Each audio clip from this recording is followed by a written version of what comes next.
नमस्कार दोस्तों, आज के इस नए वीडियो में आप सभी का बहुत बहुत स्वागत है। आज हम बात करने वाले हैं जन्म कुंडली में ग्रह युति के प्रभाव के बारे में। आखिर ग्रह युति किसे कहते हैं? देखिए, जन्म कुंडली में जब भी किसी ग्रह के साथ कोई दूसरा ग्रह उसी भाव में बैठा हो तो उसे ग्रह युति का नाम दिया जाता है। जब भी किसी भाव में कोई ग्रह अकेला बैठा हो तो उसका स्वतंत्र प्रभाव देखने के लिए मिलता है। लेकिन अगर किसी जन्म कुंडली में किसी भाव में एक से ज्यादा यानी कि दो ग्रह हो, तीन बैठे हो, चार बैठे हो, कितने भी हो, तो इसी को हम कहते हैं युति। अब जरूरी नहीं कि आपकी जन्म कुंडली में जो ग्रह युति है यानी एक साथ केवल दो ही ग्रह बैठे हो सकता है कि आपकी जन्म कुंडली में एक साथ तीन बैठे हो, चार बैठे हो या पांच भी हो सकते हैं, यानी कि एक से ज्यादा ग्रह बैठेंगे तो इसी को कहते हैं ग्रहों की युति। आपकी जन्म कुंडली में अगर कोई ग्रह युति है तो उसका एक सामान्य प्रभाव आपको देखने के लिए मिलेगा ही मिलेगा। अगर आपकी जन्म कुंडली में सूर्य और चंद्रमा एक साथ किसी भी भाव में बैठे हो, यानी कि किसी भी भाव में लगन से लेकर 12 भावों में किसी भाव में सूर्य चंद्रमा एक साथ बैठे हैं, तो कुछ सामान्य प्रभाव आपको देखने के लिए मिलेगा। और वह प्रभाव क्या है? ऐसे योग को जब सूर्य चंद्रमा एक साथ बैठते हैं तो ऐसे योग को ज्योतिष शास्त्र में अमावस दोष की संज्ञा दी गई है। अमावस दोष में जन्मे व्यक्ति के साथ सबसे बड़ी समस्या होती है कि ऐसा व्यक्ति निर्णय नहीं ले पाता। सही समय पर सही निर्णय लेने में व्यक्ति को परेशानी होती है। ऐसे लोग जिनका जन्म अमावस दोष में है या जिनकी जन्म कुंडली में सूर्य और चंद्रमा एक साथ बैठे हैं, तो ऐसे व्यक्ति परिस्थितियों में थोड़ा जल्दी परेशान हो जाते हैं। अगर कोई विकट परिस्थिति उनके सामने आए तो ये दूसरों की अपेक्षा थोड़ा ज्यादा जल्दी परेशान हो जाते हैं। ऐसे लोग छोटी छोटी बातों को नोटिस करते हैं और छोटी छोटी चीजों से प्रभावित होते हैं। अगर कोई व्यक्ति इनसे खराब व्यवहार कर दे तो वह चीज इनको हमेशा याद रहेगी, उसी चीज को लेकर परेशान हो जाएंगे। दो तरह के व्यक्ति आपने अपने जीवन में देखे होंगे। एक व्यक्ति ऐसे होते हैं जिनके साथ अगर कुछ गलत भी हुआ तो वह एक दो दिन में उस घटना को भूल जाते हैं।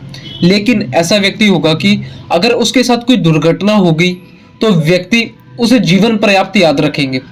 तो सूर्य और चंद्रमा युति वाले व्यक्तियों की यह खासियत होती है कि छोटी छोटी घटनाओं को भी याद रखते हैं। ऐसे व्यक्ति जिनका जन्म अमावस दोष में हुआ है, यानी कि जिनकी जन्म कुंडली में सूर्य और चंद्रमा एक साथ है, ऐसे व्यक्ति अमावस के नजदीक आने पर ज्यादा परेशान हो जाते हैं, यानी कि इनका मन अचानक से चिंतित होना शुरू हो जाता है। और अगर आपकी जन्म कुंडली में योग है तो आप भी इस चीज को नोटिस करिएगा। जब भी अमावस आने वाली होती है, यानी अमावस की तिथि आपके नजदीक आने लगेगी, आपका मन बहुत ज्यादा अशांत हो जाएगा। और जैसे ही तिथि पूर्णिमा की तरफ बढ़ेंगे, आपका मन जो है खुद में सही होता जाएगा। यानी कि सूर्य चंद्र जब भी इकट्ठे होते हैं, ऐसे लोग छोटी छोटी बातें मन पे ले लेते हैं, उसी को बार बार रिपीट करते रहते हैं, माइंड में वही चीज चलती रहती है, जिसकी वजह से ये थोड़े टेंशन में, थोड़े डिप्रेशन में रहते हैं। ऐसा व्यक्ति जिनकी जन्म कुंडली में सूर्य चंद्रमा एक साथ होते हैं, ऐसा व्यक्ति स्त्री के वश में रहने वाला कहा गया। ऐसे व्यक्ति को कहा गया कि व्यक्ति नकली वस्तु बनाने में माहिर होता है। ऐसा व्यक्ति जिनकी जन्म कुंडली में किसी भी भाव में सूर्य और चंद्रमा एक साथ हो, ऐसे व्यक्ति को कहा गया कि ऐसा व्यक्ति उद्दंड होता है परंतु अपने कार्य में कुशल होता है। ऐसा व्यक्ति बहुत दूरगामी सोच के होते हैं, जो भी कार्य क्षेत्र में ही अपना कार्य कर रहे हैं उनमें आने वाली समस्याओं को पहले से भांप लेते हैं। ऐसे लोगों को पराक्रमी भी कहा गया, लेकिन ऐसे लोगों को संकीर्ण हृदय वाला, यानी कि शकी हृदय वाला, शकी मिजाज का कहा गया। अब जिनकी भी कुंडली में सूर्य चंद्रमा एक साथ है, वह इस बात को जानते होंगे कि दूसरे की अपेक्षा उनको परिस्थिति के अनुसार मानसिक परेशानियां ज्यादा होती हैं। और सूर्य और चंद्रमा का जो ये अमावस दोष है, यह अमावस दोष अगर जन्म कुंडली में हो तो ऐसे व्यक्ति को कई बार देखा गया कि सही समय पर सही निर्णय नहीं ले पाते। अब बात करते हैं सूर्य और मंगल, यानी कि सन और मार्स आपकी जन्म कुंडली में एक से किसी 12 भावों में इकट्ठे हों, तो ऐसे व्यक्ति के लिए कहा गया कि सूर्य और मंगल का जो यह योग है, इसे पराक्रम योग के नाम से जानते हैं। ऐसा व्यक्ति जिनकी जन्म कुंडली में यह योग बना हुआ है, यानी कि जिनकी जन्म कुंडली में किसी भाव में सूर्य मंगल एक साथ हो, तो ऐसे लोगों को कहा गया कि ऐसा व्यक्ति योद्धा होता है, पराक्रमी होता है, ऐसा व्यक्ति तेजस्वी होता है, यानी कि व्यक्ति के चेहरे पर एक अलग तेज आपको दिखाई देगा। ऐसे व्यक्ति को बलवान कहा गया, परंतु कहा गया कि ऐसा व्यक्ति खतरनाक काम भी कर सकता है, यानी उद्दंडता भी ये कर सकता है। ऐसे कार्य जिसको अन्य लोगों को करने में डर लगेगा, सूर्य और मंगल युति में ऐसा व्यक्ति आसानी से उसे काम को कर जाएगा। ऐसे व्यक्ति को क्रोधी भी कहा गया है। ऐसा व्यक्ति क्रोध करने वाला होगा, किसी की ना सुनने वाला होगा। अब यह प्रभाव कुछ ज्यादा तब मिलते हैं जब यह युति लगन में हो। अगर सूर्य और मंगल की युति लगन में हो तो ऐसा व्यक्ति पराक्रमी तो होगा, परंतु ऐसा व्यक्ति गुस्से में कभी कभी खतरनाक काम करने वाला भी हो सकता है। यानी कुछ लोगों को आपने सुना होगा कि गुस्से में अपने नियंत्रण नहीं रख पाते।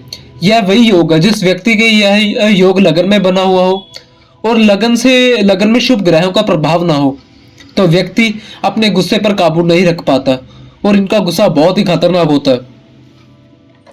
इसके बाद बात करते हैं सूर्य बुध, यानी कि किसी भी भाव में सूर्य बुध बैठे हो आपकी जन्म कुंडली में। देखिए, अगर सूर्य और बुध की युति है तो किसी भी भाव में सूर्य बुध की युति हो, इसे बुध आदित्य योग के नाम से भी जाना जाता है। बुध आदित्य योग अभिव्यक्ति को श्रेष्ठ सफलता दिलवाने वाला होता है। ऐसे योग में जन्मा व्यक्ति सिर्फ श्रेष्ठ सफलता प्राप्त नहीं करता, बल्कि ऐसा व्यक्ति को राजा अथवा राजा के समान जीवन जीने वाला भी कहा गया। ऐसा व्यक्ति सम्मानित होता है, ऐसा व्यक्ति सेवा कार्य में चतुर होता है, ऐसा व्यक्ति प्रिय वक्ता होता है, ऐसा व्यक्ति प्रखर बुद्धि वाला होता है, उसे घटनाएं बहुत लंबे समय तक याद रहेगी। ऐसे बच्चे जो पढ़ाई के क्षेत्र में होते हैं और उनकी जन्म कुंडली में सूर्य बुध का बुध आदित्य योग हो, तो ऐसे बच्चे बहुत सारी चीजें खुद से सीख लेते हैं, क्योंकि उनका दिमाग बहुत ही तेज होता है, बहुत शार्प माइंडेड होते हैं, बहुत ही क्लेवर होते हैं। ऐसे व्यक्ति को यशस्वी भी कहा गया है। ऐसा व्यक्ति को कहा गया है कि जिनकी जन्म कुंडली में बुध आदित्य योग हुआ है, उनकी जन्म कुंडली के किसी भी भाव में सूर्य बुध एक साथ बैठे हो, तो ऐसे व्यक्ति को कहा गया कि ऐसा व्यक्ति स्थायी संपत्ति से युक्त होता है। अगर आपकी कुंडली में सूर्य बुध का योग बन रहा है तो ये बहुत ही बेनिफिशियल और बहुत ही पॉजिटिव योग माना गया। मैंने ये बहुत सारी कुंडलियों में देखा और ऐसे लोगों को अपने प्रोफेशन में बहुत हाई राइज करते हुए देखा। ऐसे लोगों को नेम एंड फेम जरूर मिलता है। अब बात करते हैं सूर्य गुरु। यदि आपकी कुंडली में सूर्य गुरु की युति किसी भाव में हो, यानी कि लगन से लेकर 12 भाव तक किसी भी भाव में हो, सूर्य गुरु एक साथ बैठे हो, तो इस योग को ज्योतिषकारों ने बहुत अच्छा योग कहा है। सूर्य और गुरु का संबंध हो तो ऐसा व्यक्ति राजा द्वारा सम्मानित कहा गया। ऐसे व्यक्ति को कहा गया कि प्रशासनिक सेवा में बहुत ऊंचे पदों पर पहुंचते हैं। राजनीति में ऐसे लोगों को बहुत ऊंचे पदों तक देखा जाता है। जिनकी जन्म कुंडली में सूर्य और गुरु की युति हो, ऐसे व्यक्ति को कहा गया कि ऐसा व्यक्ति अनेक मित्रों वाला होगा, ऐसा व्यक्ति धर्मात्मा होगा, ऐसा व्यक्ति बहुत अच्छा अध्यापक होगा। इनके विद्यार्थी इनको बहुत पसंद करते हैं, यानी अध्यापन के क्षेत्र में वह बहुत अच्छा प्रदर्शन करता है। ऐसा व्यक्ति राजनेता हो सकता है, लीडर हो सकता है।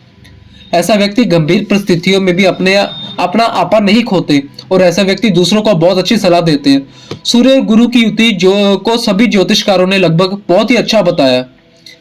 आप खुद सोचिए, एक ग्रह का राजा है और एक देवगुरु बृहस्पति की एक ग्रह को देवगुरु बृहस्पति की संज्ञा दी गई है। राजा के सानिध्य में जब देवगुरु बैठे हैं, अब गुरु जो है वह अपना ज्ञान राजा से अगर साझा करेंगे तो राजा कभी गलत निर्णय नहीं लेगा, राजा सफल हो जाएगा, राजा अच्छे निर्णय लेने लगेगा।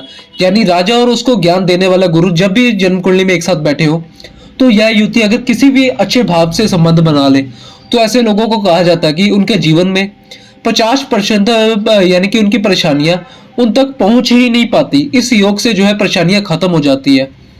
ओवरऑल जिनके भी कुंडली में सूर्य गुरु का यानी कि सूर्य बृहस्पति का योग बन रहा है, ये बहुत ही बेनिफिशियल योग है। आप बहुत भाग्यशाली हैं। अब बात करते हैं जन्म कुंडली में सूर्य शुक्र की युति हो, यानी किसी भी भाव में सूर्य शुक्र बैठे हो, तो ऐसे लोगों को जन्म जातकों को कहा गया कि ऐसा व्यक्ति शास्त्र विद्याओं का ज्ञाता होगा, यानी कि शास्त्रों में ऐसे व्यक्ति की रुचि होती है। ऐसा व्यक्ति नृत्य आदि कला का जानकार हो सकता है या नृत्य कला की जानकारी होगी, लेकिन फिर भी उसे किसी ना किसी कला में इंटरेस्ट होगा।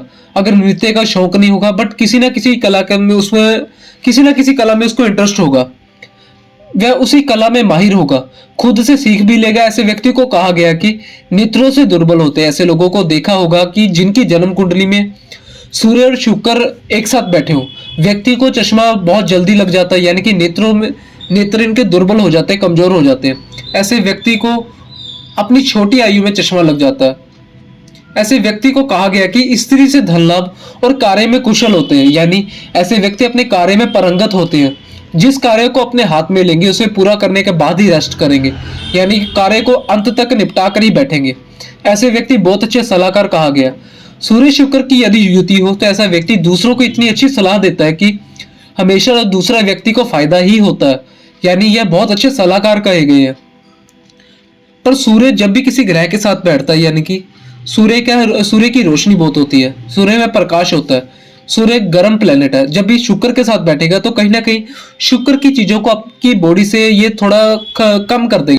अब बात करते हैं सूर्य के साथ अगर शनि की युति जन्म कुंडली के किसी भाव में हो तो कहा गया कि जातक विद्वान होता है, कार्य में तत्पर होता है, यानी अपने कार्य के लिए वह हमेशा तत्पर रहेगा, अपने काम कार्य को करने के लिए कभी आलस्य नहीं करेगा। ऐसे जातक को कहा गया धातुओं को ज्ञाता होता है।